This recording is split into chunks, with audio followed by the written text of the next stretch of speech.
อย่างเดียวอยู่แล้วจะไปมองกันในแง่บดีบดักแล้วมาวิพากษ์วิจารณ์กันเรื่องความบดีนี่เป็นเรื่องส่วนตัวของใครของมันเฮาจะมาปฏิบัติเหมือนเปิ้นก็บ่ได้ถึงเอามาปฏิบัติได้มันก็บ่มีประโยชน์เพราะฉะนั้นสังคมเฮาคนเฮาจะอยู่ด้วยการมีจริยธรรมมีศีลมีธรรมตุลงจึงได้ออกมาประกาศธรรมะกูเจ้าเป็นตัวแทนของพระพุทธศาสนาที่พระพุทธเจ้าเปิ้นเคยกล่าวไว้ว่าบ่มีไผที่จะมาเป็นตัวแทนของพระพุทธเจ้าได้สิ่งที่เป็นตัวแทนของเราตถาคตนั้นก็คือพระธรรมและวินัยพระธรรมและวินัย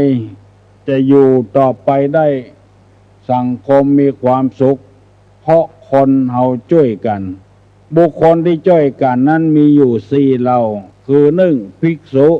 2ภิกษุณี3อุบาสก4อุบาสิกา4คนนี้เท่านั้นที่จะสืบสาร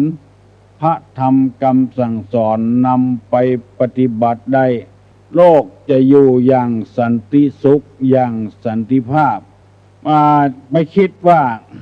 ฆ่าฟันบั่นแทงกันฮบกันไปฮบกันมาจะมีความสุขคิดไปเท่าใดก็บ่มีประโยชน์ยิ่งทำก็ยิ่งให้สิ่งที่เป็นประโยชน์ได้นั้นก็คือแต่ละคนมีคุณธรรมมีศีลมีธรรมมีจริยธรรมผัวก็มีศีลมีธรรมเมียก็มีศีลมีธรรมลูกเกิดมาก็มีศีลมีธรรมพ่อเมียแม่เมียมีศีลมีธรรมพ่อผัวแม่ผัวมีศีลมีธรรมตุเจ้ามีศีลมีธรรมศรัทธามีศีลมีธรรมคนงานมีศีลมีธรรมหัวหน้าคนงานมีศีลมีธรรมเจ้านี่มีคุณธรรมลูกนี่มีคุณธรรมตอนแล้วจะทำให้โลกเอาอยู่อย่างสันติภาพถ้าไปพกฆ่าฟันบั่นแทงกันก้าของเถื่อนอาวุธเถื่อนยาเถื่อนถ้ายังมีอยู่เมื่อโลกเมื่ออย่างนี้สันติภาพจะบังเกิดขึ้นในโลกตุลงได้นำมาเสนอเงื่อพี่น้องทั้งหลายถึงวันขอให้ท่านทั้งหลายตั้งอกตั้งใจฟังไปเรื่อยๆแล้วเราจะได้ความรู้เราจะได้ปฏิบัติธรรมแล้วเราจะมีความสุขเพราะพระพุทธเจ้าค้นคว้าหาความทุกข์แล้วค้นคว้าหาความดับทุกข์แล้วรู้จักหนทางที่จะเกิดความทุกข์รู้จักหนทางที่จะพ้นจากความทุกข์เพิ่นจึงนำมาเผยแพร่เพื่อแก่เจ้าบ้านเจ้าเมืองได้มีความสุขการที่พระสงฆ์พระเจ้ากู้วัดกู้วาเทศนาธรรมกาเฝ้าวัดเฝ้าวาเงือปอออกไม่ออกเป็นการทนุบำรุงพระพุทธศาสนาคือมันมั่นคงถาวรยิ่งขึ้นกั้นศรัทธานาบุญทั้งหลายบางคนวิตกกลัวว่าพระพุทธศาสนานี้จะเสื่อมทรามลงไปจะบ่มีใครเคารพนับถือขอให้ท่านทั้งหลายอย่าไปวิตกว่าถ้าไปเกิดอย่างมันนักทุกอย่างมันเจริญรุ่งเรืองขึ้นศาสนานี้เปิ้นแบ่งไว้อยู่4อย่าง1วัดวางอารามไปพอวัดใดบเดี๋ยวนี้สะอาดสะอ้านในวัดในวาบ่ได้เอาหญ้าเอากงมีก้าตัวนอนกาเทคอนกรีตกาอันนี้เรียกว่าศาสนวัตถุ2 พระสงฆ์พระเจ้าเปิ้นก็ปรับปรุงตัวเก่าดีขึ้นเรียนอภิธรรมเรียนนักธรรมเรียนบาลีจนมีมหาปรริญญาสอบได้มีกันจำนวนมากแต่รู้สึกว่าอย่างวัดที่ตุลุงอยู่ถึงวันนี้สิ่งที่บ่เกิดก็เกิดขึ้นคือมีมหาปรริญญามีอภิธรรมบัณฑิตนักปราชญ์ในทางพระอภิธรรมพร้อมเสมอที่จะตอบคำถามของพี่น้องทั้งหลายอันนี้เรียกว่าศาสนบุคคลทุเจ้าจบปริญญาตรีโทเอกเป็นด็อกเตอร์กันก็จำนวนมากด้านศาสนธรรมคำสั่งสอนออกประกาศกันตั้งสถานีวิทยุตั้งเสียงตำสายกูเจ้าเพื่อให้คนเฮานั้นได้นำเอาธรรมะไปใช้เรื่องอาหารการกินการอยู่การไปการมาการนุ่งการย่องเมืองไทยเฮานี้บ่เดือดร้อนอย่างสักอย่างที่เฮาเดือดร้อนก็เพราะคนบ่ฮู้ศีลบ่ฮู้ธรรมแล้วยังบ่ปอดจักนำให้คนไปในทางที่บ่ดีแถมทำให้มันเดือดร้อนบึดแกงหนึ่งปกหนึ่งเกิดขึ้นมาอยู่เรื่อยๆเปิ้นรณรงค์กันงดเหล้ากลางภาษาเหมือนกับยุยงปลุกปั่นให้กินนักขึ้นจนพอพิษพอเถียงกันได้อ่านหนังสือพิมพ์ฉบับหนึ่งไปพอทีวีตัวกินเหล้าตัวไปหันเปิ้นเอามีดกับบีเนี่ยมีดลืนเข้าในตองเมาเหล้าใต้ตี้แล้วก็เฮียนเปิ้นเอาเล็กโกนพ่องเอาใบมีดโกนพ่องเอาอย่างทำลายอย่างลืนเข้าในตองสัก30 นาทีเดือดร้อนเจ็บท้องดินไปดินมานำไปหาโรงพยาบาลปรากฏว่าเอ็กซเรย์พอมีเล็กอยู่ในหั่นจำนวนมากเอาเข้าผ่าตัดเป็นเวลาถึง4 ชั่วโมงจนจะหายจะไม้แขวนขึ้นมาเพราะเหตุว่าเหล้า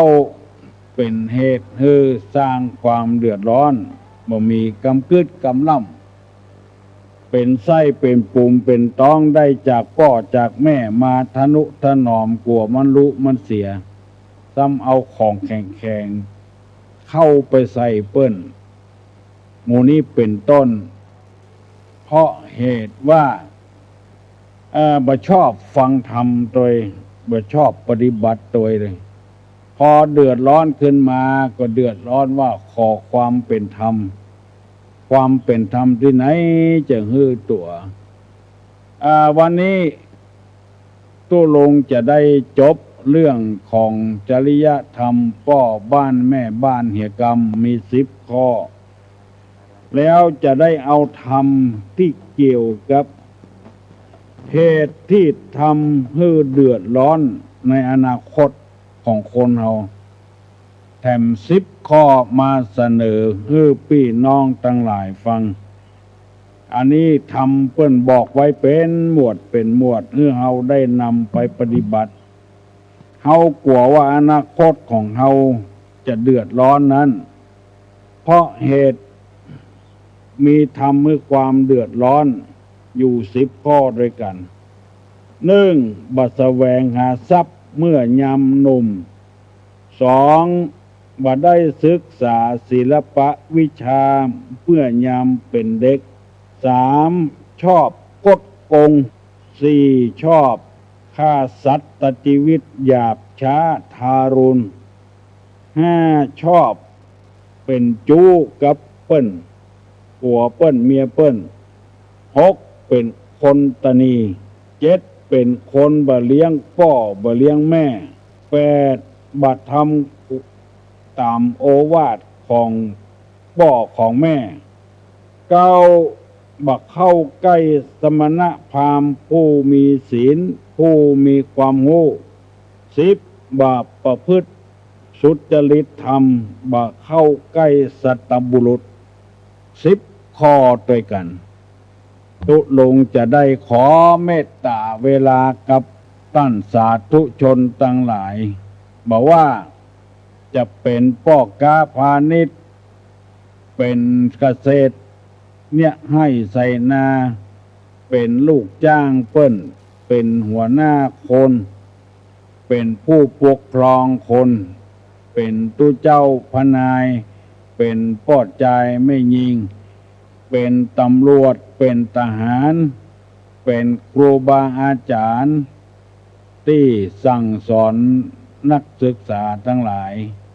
ถ้าตั้งใจฟังแล้วเขาจะได้ขยันจะได้ทำงานลงมือปฏิบัติตั้งแต่วันนี้เป็นต้นไปเพราะทุกคนปรารถนาอยากจะให้อนาคตเจริญรุ่งเรืองต่อไปนักกว่าเต้าที่เฮาอยู่ถึงวันนี้อาจจะต้องมีคุณธรรมแล้วเฮาจะได้นำปฏิบัติข้อที่1ว่า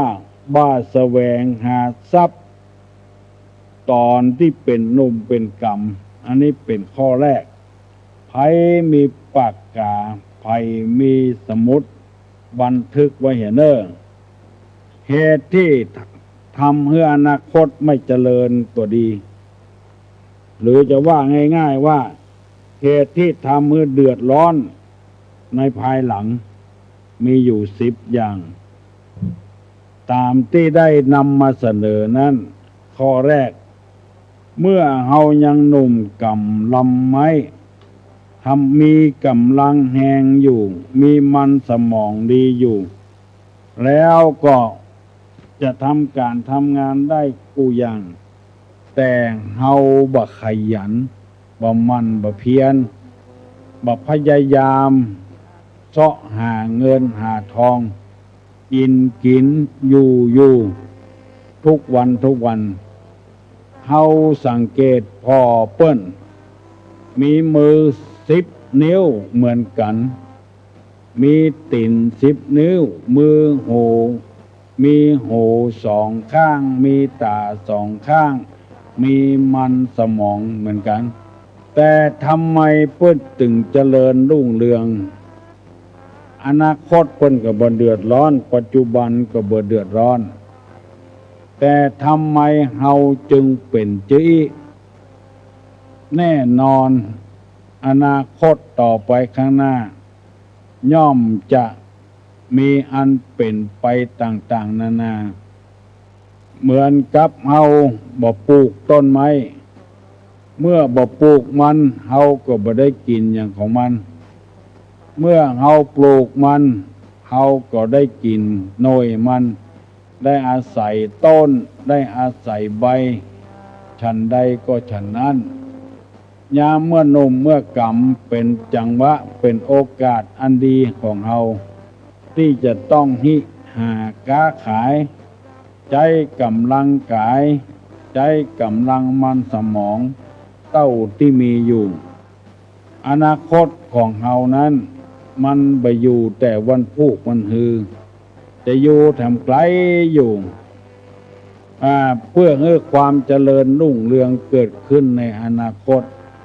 ความบ่เสื่อมบ่เสียเกิดขึ้นในอนาคตขอให้ตั้งหน้าตั้งตาทำการทำงานไปคนอันนี้ทำงานด้วยหลายอย่างด้วยกันออกกำลังกายบกให้ใส่สวนทำให้ทำนาเลี้ยงสัตว์เลี้ยงปลาเลี้ยงเป็ดเลี้ยงไก่หมู่นี้ใจกำลังตั้งกายหมดเอาจะอยู่บ่ได้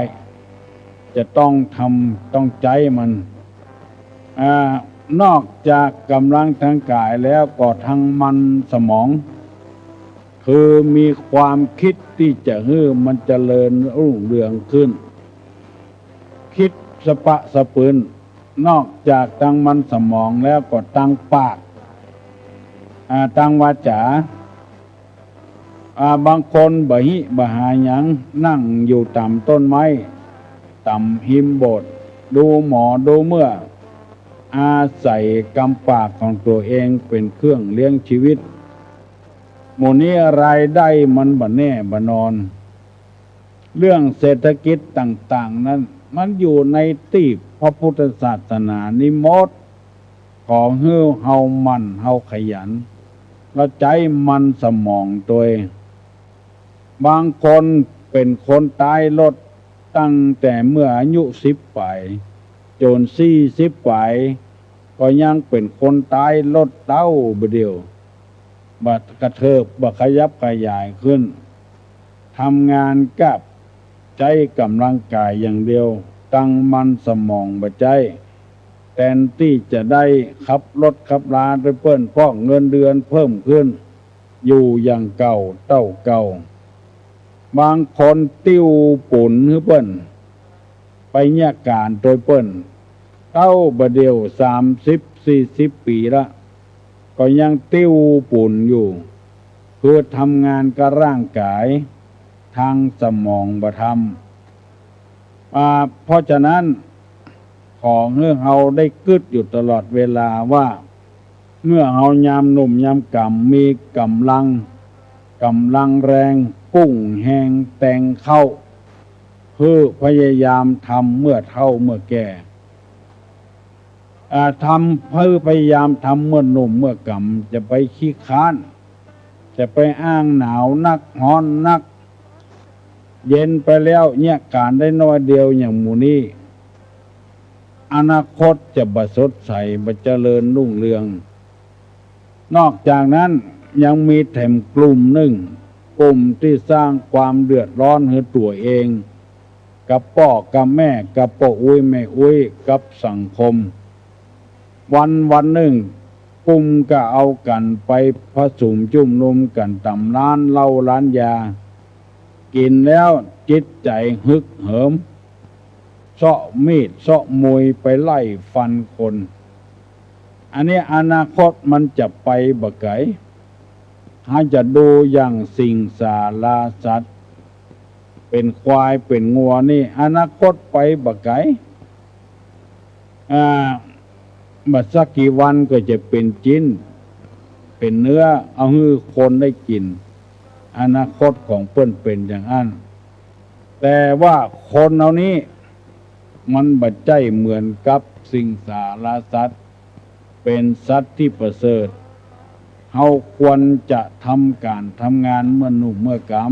ำห้ำเฮียนศึกษาศิลปะวิทยาต่างๆที่มันสมองเฮาจะรับได้คนที่ร่ำรวยมั่งมีสีสุขตึงวันนี้ลองสังเกตพอเปิ้นเนี่ยการเปิ้นบ่ขี้ค้านเนี่ยการเข้ามีลูกมีเต้าก็สืบสานตัวแถมเจริญรุ่งเรืองขึ้นอยู่เรื่อยๆอันนี้เพราะเปิ้นเนี่ยการเมื่อยามหนุ่มยังกำแต่ไปเนี่ยการอย่างเดียวบ่มีมันสมองจ้วยเดือดร้อนกันอย่างเกษตรกรรมอย่างที่เป็นมาเนี่ยพอพุทธตื่นล้นไปหารัฐบาลเพื่อรัฐบาลช่วยปลดหนี้ปลดสินหมู่นี้เป็นต้นเพราะว่าทำงานกับกำลังมาอาศัยมันสมองเป็นคนตายรถเท่า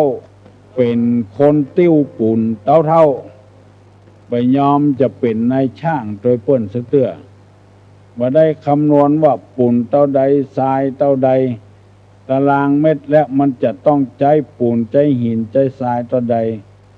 บ่ได้ใจมันสมองเนี่ยไปเรื่อยๆเพราะฉะนั้นชีวิตจะก้าวหน้าก้าวตาก็จะต้องมีมันสมองทำงานโดยขายผักแคบก็ขายผักแคบรวดแรงรวดภาษาเบาอย่างมาขายสักเตื้ออันเนี้ยความเจริญมันย่อมบ่เกิดขึ้นอนาคตจะบ่าไข่สดใสต่อใดตุลงไปที่ไหนตุลงจังสังเกตเตื้อไปตังเชียงไฮ้ในกาไปตังลำปางในกา หน้าเห็ดก็ขายก็เห็ดแต่น่ะอย่างอื่นบ่ขายอย่างแล้วหน้าเข้าสลีก็ขายก็เข้าสลีนึ่งหน้าพุทราบัดตันเม็ดใหญ่ก็ขายก็บัดตันเม็ดใหญ่ขายอย่างเดียวอย่างอื่นบ่ขายแล้วอันนี้คือใจกำลังกักกายอย่างเดียวมันสมองบาดใจถ้าเอาไปเจือน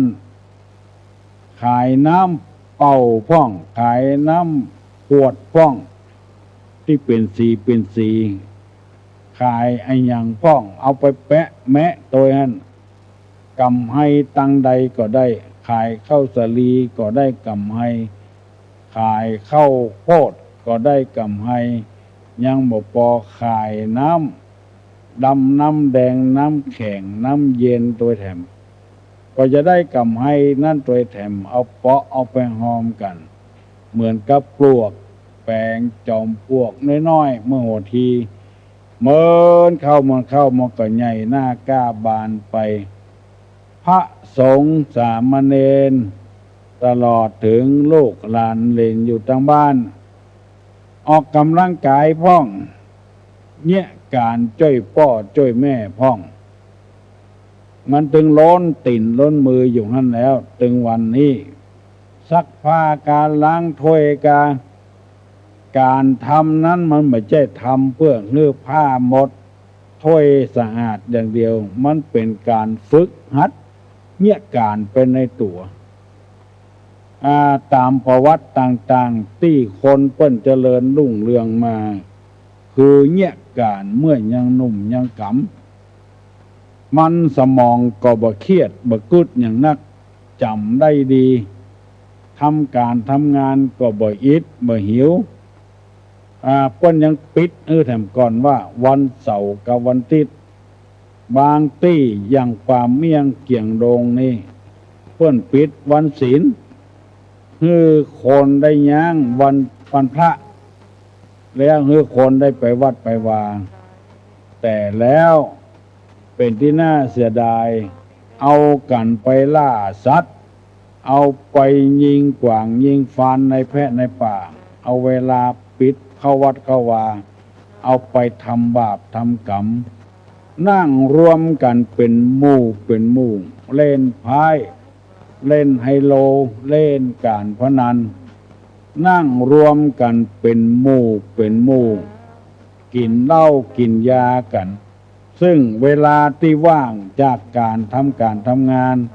แทนที่จะเอาไปใจอย่างอื่นบ่ใจแล้วพอไปเก็บเมี่ยงเข้าบ้านมาได้เมี่ยงมาห่อเดียวเงินทองก็บ่ได้ตัวเปิ้นไปเสียเวลาที่นำเอามาเทศให้ฟังเสนอให้ฟังนี้เพื่อจะให้คนเฮาขันน็อตตัวเองให้มันเข้มแข็งขึ้นอย่าไปอยู่บดอกบดายบอกว่าปวดใจบอกว่าไม่ยิงตุเจ้าพนายเมื่อยังหนุ่มยังกำขยันเสาะหาเงินหาทองไว้ฟังใจจ่ายสู้ลุยสู้ไล่เพื่อเอาทำเป็นที่จังที่เปิ้งอย่าก่อนจะไปเอาหน้าเอาตาเป็นที่จังที่เปิ้งเตื้อบางคนก็ได้เงินมาแตะบ่ได้ไว้ไปดาวรถเครื่องดาวรถยนต์ดาวตู้เย็นดาวพัดลมนอนเมื่อคืนฮ้อนบ่ม่วนติดแอร์ตัวแถมสารพัดอย่างอันนี้ก็ถึงจะขยันเท่าใดก็บ่มีความหมายจะเดือดร้อนไปเรื่อยๆเหมือนมอดกัดกินไม้กินไปจนพอพดลายปุ้นพดลายเพจนบ่มีที่อยู่ที่อาศัยลักของความขยันนี้นอกจากขยันแล้วจะต้องเป็นคนเก็บหอมรอมริบบัดใจจ่ายสุรุ่ยสุร่ายฮือคบกับคนดีปางฮือเฮานี่เจริญรุ่งเรืองในวันข้างหน้าเสาะหาวิชาความรู้นักเรียนพอเลิกแล้วเพิ่นเข้าห้องสมุดแสวงหาความรู้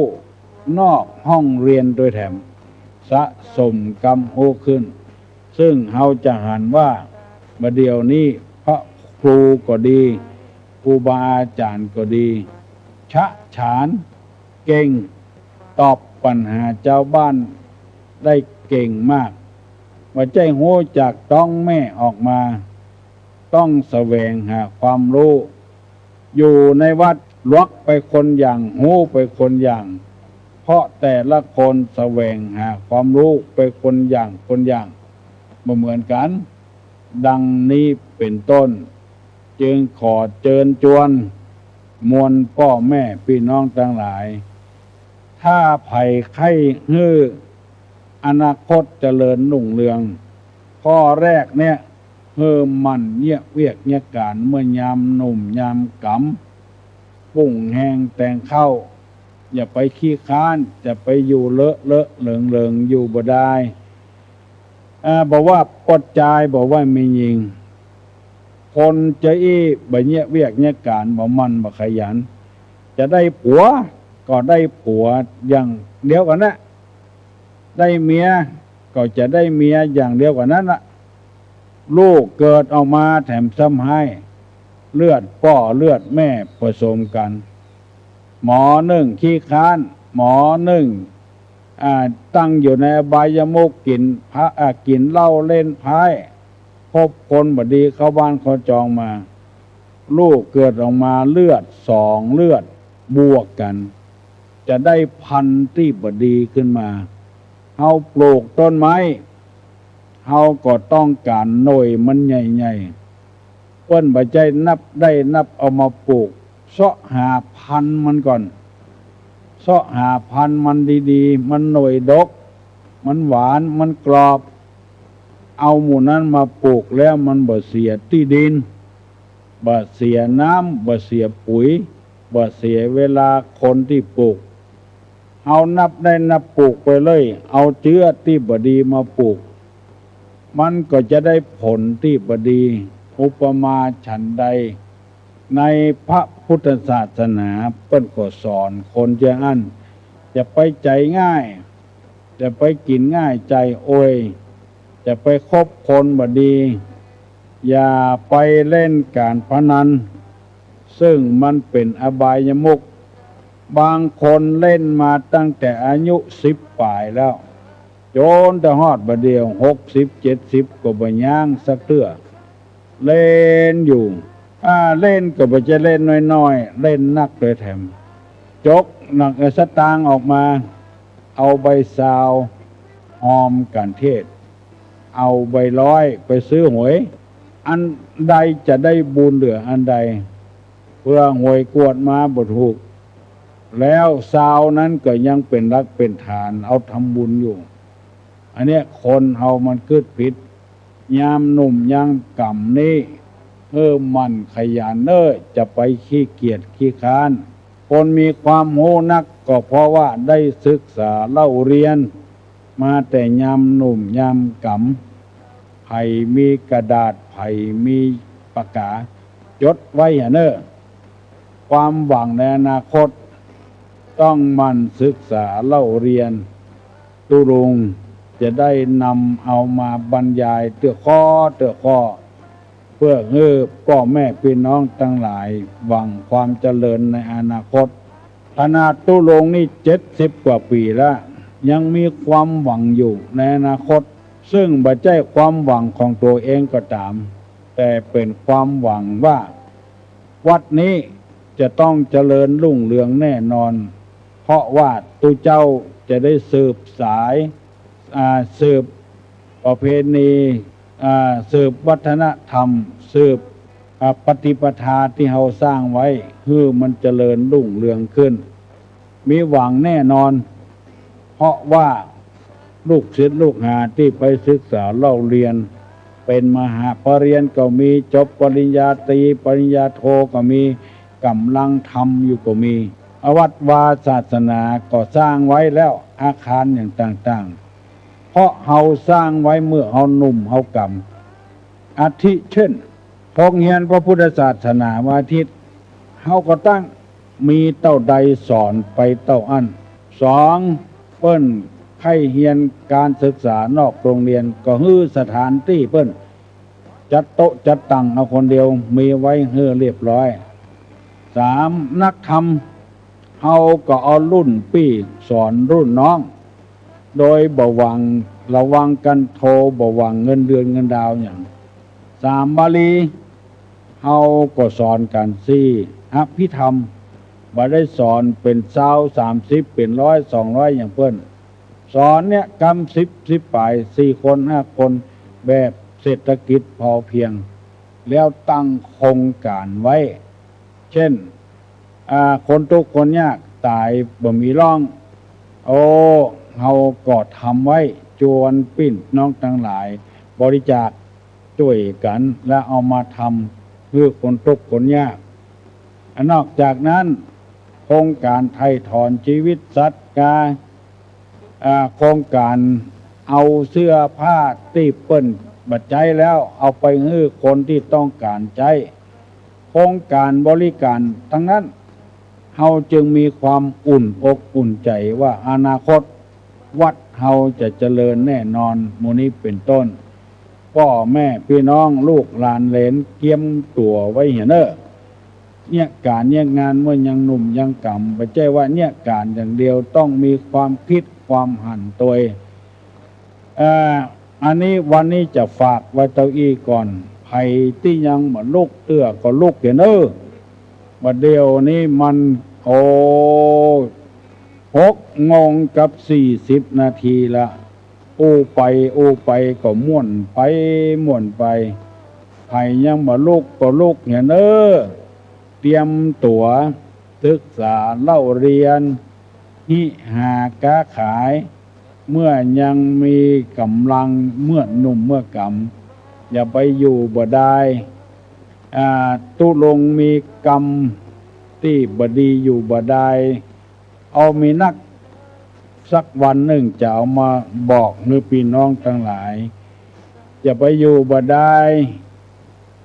จะไปอายเจ้าจะไปอายเจ้าหมู่อย่าอยู่บ่ได้อย่างหลายอย่างมันจดไว้แล้วยังบ่ได้เอามาอู้เตื้ออย่าอายเจ้าหมู่อย่ากินของสงฆ์อย่างหมู่เนี้ยมีแถมจัดนักลุกไผ่ตียังบ่ลุกเนี่ยลุกเนี่ยเวียกเนี่ยการดังไฟนึ่งเข้าหุงแกงขอแสดงความยินดีขอบคุณกับสถานีวิทยุต่างๆที่ดึงเอา6 โมงถึง 7 โมงที่ตุลุงได้นำเอาธรรมะมาฝากฝังศรัทธานาบุญทั้งหลายเอาไปกระจายแผ่กระจายมีหลายที่หลายตังขอขอบคุณอนุโมทนาโดยและขออนุโมทนากับโยมผู้บริจาคบริจาคละครังกับอย่างโง่ทำลายอย่างไว้ฮื้อที่ศูนย์พุทธศาสนาบ้านหมู่3ตำบลสันผีเสื้ออำเภอเมืองที่เปิ้นได้เอาที่ดินมันงอกออกไปเป็นพุทธมณฑลเป็นเศรษฐกิจผลิตสินค้าโอท็อปแทนที่จะเอาไปอย่างอื่นฮื้อขายฮื้อนายทุนพ่องอันอย่างพ่องชาวบ้านจะจองพ่อหลวงกำนันอบตเปิ้นหันความดีซึ่งกันและกันก็ตั้งเป็นศูนย์ศิลปาชีพฝูงฝึกให้มีจิตศรัทธาให้บริจาคอันอย่างเข้าศูนย์ก็เจิญไปได้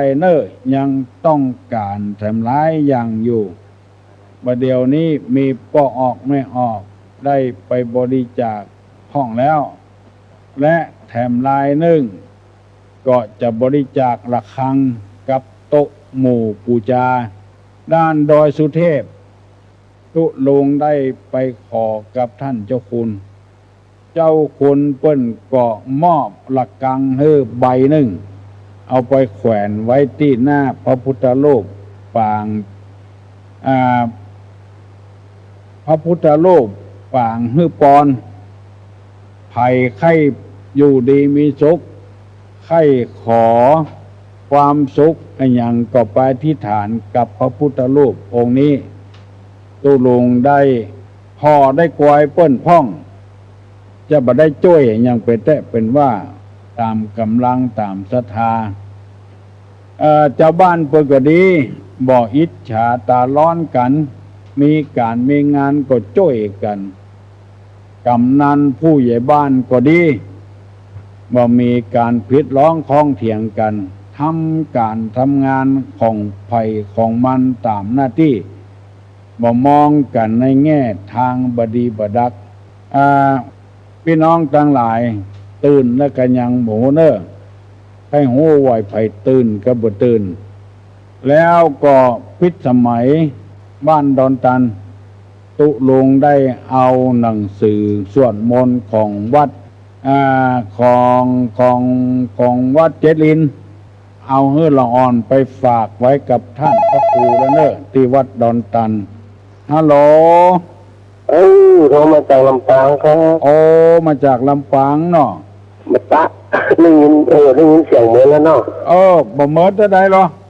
5 วันกันนะ5 วันแต่โอ้ดีแล้วเนาะเกาะขาเนาะเกาะขาเนาะครับผมดีแต่เนอะครับวันนี้ก็ถามปัญหาสักข้อหนึ่งครับได้กันที่เขาเนื้อควายเป็นเนื้อหนาเนี่ยมันจะเป็นแบบเป็นกรรมครับมันสัตว์ครับอันนี้จะไปกึดมันเนอะมาเป็นบาปคะแนนเฮาเลี้ยงมันพ่อมันสุ่มไฟให้มันกินหญ้าเฮาเลี้ยงมันดีกว่าเฮาปล่อยมันแล้วเขาจะไปฆ่าไปแกงมันเนาะบอกเป็นบาปเนอะจะไปด่าไปแจ้งมันเนอะมันมาประกาศครับใจไปเถอะเนอะเจริญพรบอกเป็นบาปเป็นกรรมอย่างเนอะแต่บางคนบ่ได้ใครเหี้ยมไปหน่อยด่าเป็นตาบอดตาล่มบ่าหูซ้ายบ่หูขวานี่ใครเกินไปหน่อยเอาก็ตึงหูมันเป็นงัวมันเป็นควายไปเคี่ยนไปตีเปิ้นมันเจ็บกว่าลูกเอาหนามปักเฮายังเจ็บฮัลโหลภาษาเจ้าตะกี้ว่าใดก็เจ้าที่ว่ากรรมว่าจะไปอยู่บ่ได้ที่กรรมที่ว่าจะไปคิดเจ้าโมงจะไปอยู่บ่ได้จะไปอยู่บ่ได้จะไปขายของฝากจะไปยาของสงแล้วอย่างว่าแถมข้าเจ้าลืมไปแล้ววันหน้าก่อนเจ้าวันหน้าออกกันนะเจ้าไปสาเจ้ามีนะมีกรรมแถมปะเลอะปะเตอตุลุงจะได้นำเอามาเสนอให้พี่น้องทั้งหลายฟังควายมาเตี้ยวแล้วเนอะวันนี้ไปเนี่ยเวียกเนี่ยการอย่างเก่าอย่างเดิมขอฝากฝั่งกำหูหมุนี้ไว้เฮอก่อนเนอะเพื่อเราจะได้เอาไปปฏิบัติไปหลังไม่ยิงลักษณะของไม่ยิงก็มีลักษณะของปวดใจก็มีเป็นกรรมเก่าก็มีเป็นกรรมตุลุงเกิดได้เอามาเขียนลงก็มีวันหน้าจะเล่าให้ฟังพี่น้องโยมที่เป็นเจ้าภาพระฆังก็ดีโต๊ะหมู่บูชาก็ดีเขาจะเอาไปมอบไว้ให้ศูนย์ศิลปชีพศูนย์ที่บ้านร้องขี้ควายตำบลสันปีเสื้อจะได้ไปมอบให้ฮัลโหลแล้วก็การครับเจริญพรขอถามปัญหาไปทางผู้ฟังหน่อยเนาะเทพบุตรสันตุสิทธิ์จุติตายจากตุสิทธิ์มาเนี่ยมาเข้าต้องแต่พระนางสิริมหามายาเมื่อพระนางสิริมหามายานี่อายุเท่าไหร่ครับตายไปทางคุ้นนะครับคนอื่นจะตอบเนาะครับนมัสการครับเจริญพรอันนี้ปัญหาเลิกพองเลยเนาะถึงตอบไปก็ได้นำมาปฏิบัติบ่ได้เอามาปฏิบัติบ่ได้ลองภูมิกันใครตอบได้ตอบมาเนอะ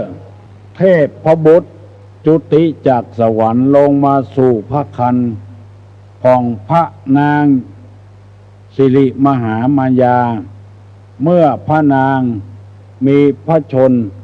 มายุเท่าไรขอยได้ตอบมาเนอะ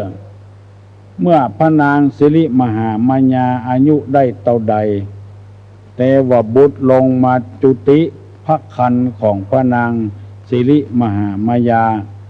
อันเป็นพระมารดาของเจ้าชายสิทธัตถะราชกุมารไปตอบได้หาท่านพ่อครูท่านมหาทั้งในหัวในเวียง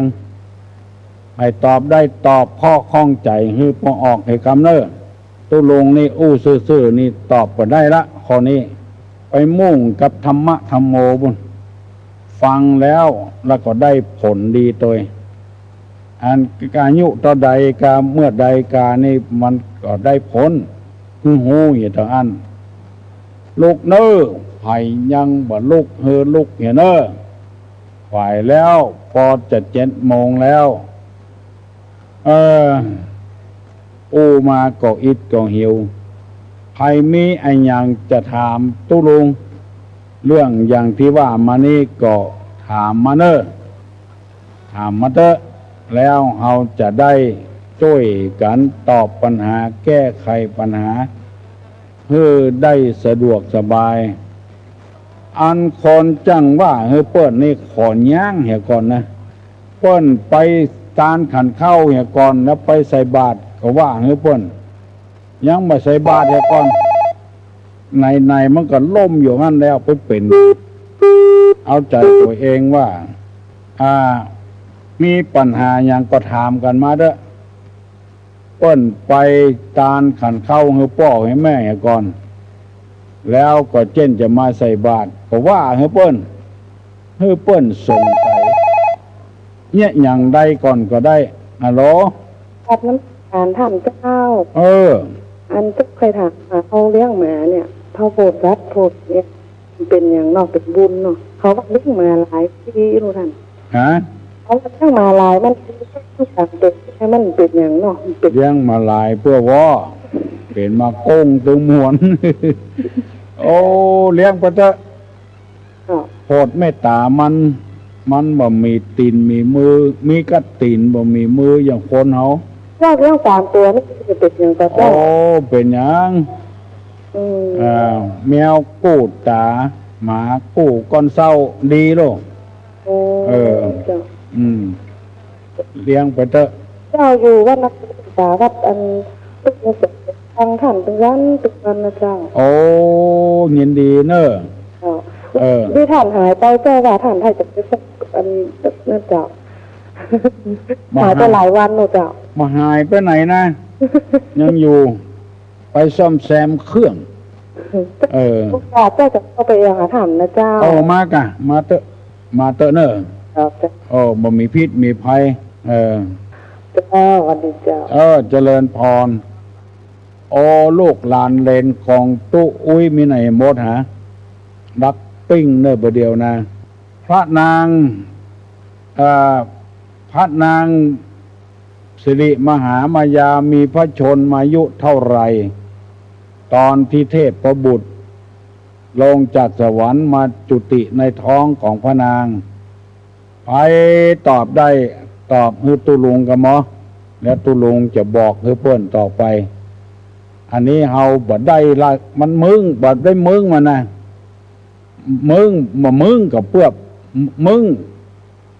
กับมึงในก็ประมาทนั่นเนาะ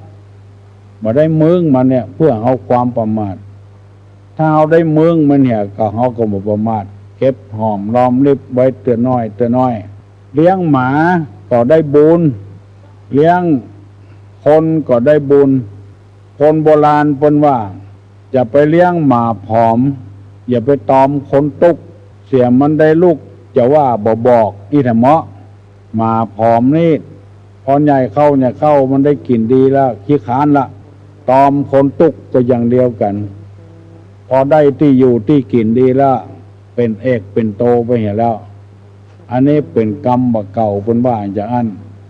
ที่มันตุกเพราะไอ้อย่างเพราะมันขี้ค้านฮัลโหล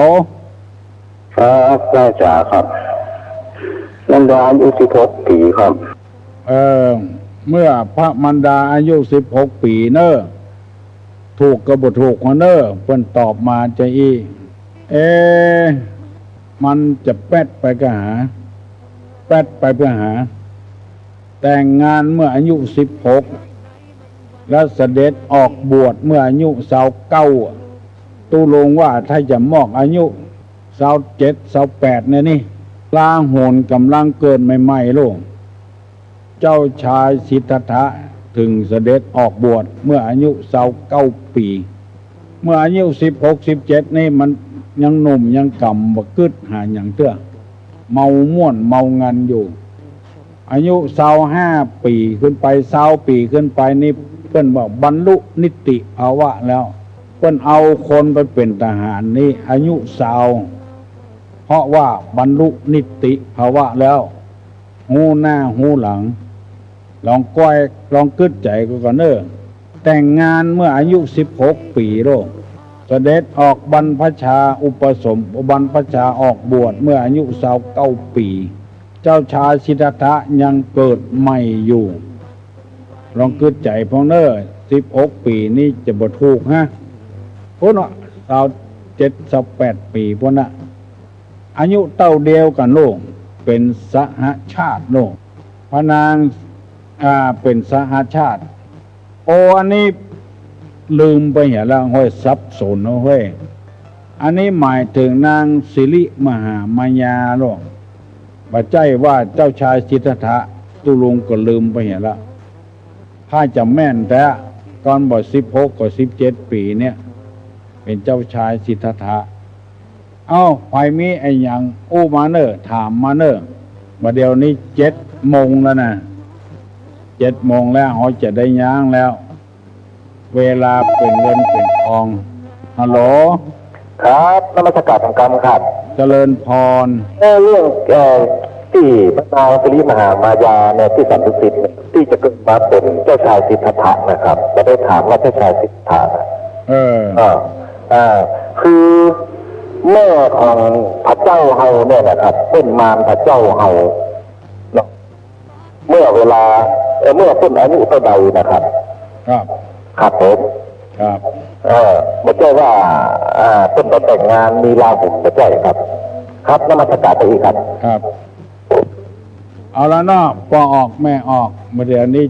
7 โมงแล้วถ้าไผ่บ่อู้อย่างกับตุลุงก็จะปั่นปอนนะเนอะปากันอยู่ดีมีสุขอายุมั่นขวัญยืนหิมากะขึ้นมีโชคมีลาภขอขอบคุณกับสถานีวิทยุชุมชนต่างๆที่ได้ดึงเอาเมื่อเจ้าวันนี้เข้าไปประกาศให้พี่น้องชุมชนได้เข้มแข็งขอขอบคุณเป็นอย่างมากโดยเฉพาะอย่างยิ่งสถานีวิทยุพระพุทธศาสนาของจังหวัดเชียงใหม่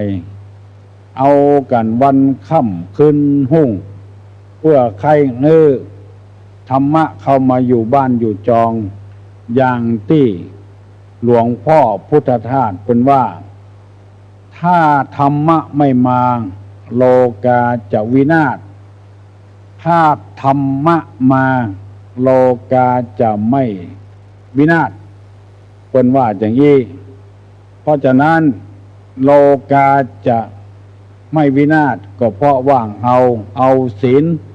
เอาธรรมมาเป็นเครื่องประพฤติปฏิบัติทางใจคนที่มีคุณธรรมเหมือนกับมีดเหมือนกับมุยก็ไม่ใช่ว่าจะดีเหมือนกันกูเทียน